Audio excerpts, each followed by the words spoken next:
ನಮಸ್ಕಾರ, ನೀವು ನೋಡ್ತಾ ಇದ್ದೀರಾ TV5 ಕನ್ನಡ. ನಾನು ಸೌಖ್ಯ ಸೊರಬ. ಸುದ್ದಿಗೂ ಮೊದಲು ಈ ಕ್ಷಣದ ಹೆಡ್ಲೈನ್ಸ್.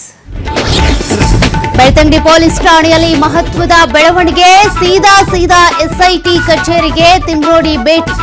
ಯಾವುದೇ ನೋಟಿಸ್ ಕೊಡದಿದ್ರು ಸ್ವಯಂ ಪ್ರೇರಿತವಾಗಿ ವಿಸಿಟ್. ವಿಷ್ಣು ಸಮಾಧಿ ಕೆಡವಿದ್ದ ಬಾಲಣ್ಣ ಕುಟುಂಬಕ್ಕೆ ಶಾಕ್. ಅಭಿಮಾನ್ ಸ್ಟುಡಿಯೋ ಭೂಮಿ ವಾಪಸ್. ಲೀಸ್ ನಿಯಮ ಉಲ್ಲಂಘನೆ ಹಿನ್ನೆಲೆ ಸರ್ಕಾರದಿಂದ ಕ್ರಮ. ಕಾರ್ನಲ್ಲಿ ಎಣ್ಣೆ ಕುಡಿಯುತ್ತಿದ್ದನ್ನ ಪ್ರಶ್ನಿಸಿದ್ದಕ್ಕೆ ಅಟ್ಟಹಾಸ.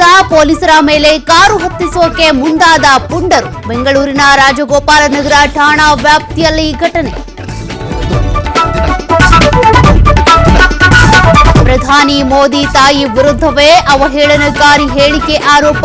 ಬಿಹಾರದ ಪಾಟ್ನಾದಲ್ಲಿ ಭಾರೀ ಹೈಡ್ರಾಮಾ. ಬಿಜೆಪಿ ಕಾಂಗ್ರೆಸ್ ಕಾರ್ಯಕರ್ತರಿಂದ ಹೊಡೆದಾಟ.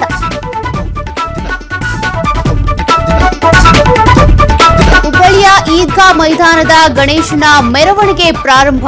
ಜನಪದ ಕಲಾ ತಂಡಗಳ ನೇತೃತ್ವದಲ್ಲಿ ಜಾಥಾ. ಅಹಿತಕರ ಘಟನೆ ನಡೆಯದಂತೆ ಬಿಗಿ ಭದ್ರತೆ.